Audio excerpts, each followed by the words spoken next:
The mass shooting that took place in Buffalo over the weekend was a travesty.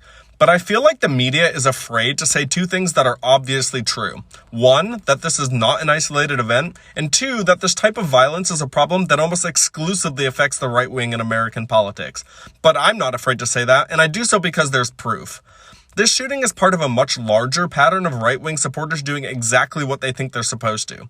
Let's start with the past few years. Donald Trump campaigned on anti-immigrant rhetoric and called Mexicans rapists and drug dealers. What happened?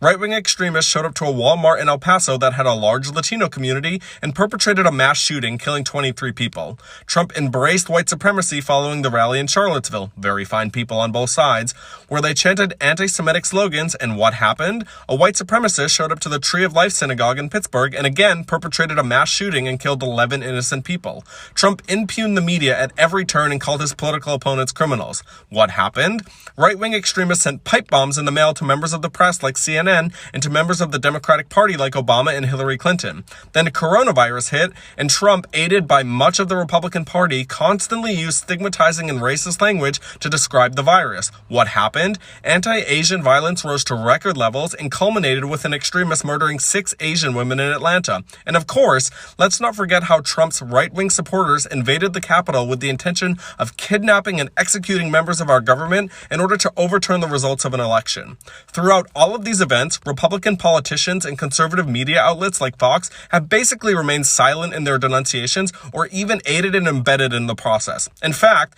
in this case, Tucker Carlson pushed replacement theory on Fox for years, and Fox has let those segments run without a second thought. And what do you know? This mass shooting in Buffalo was motivated by replacement theory. Right-wing extremists are listening to their political leaders and media commentators and receiving their message loud and clear. It's okay.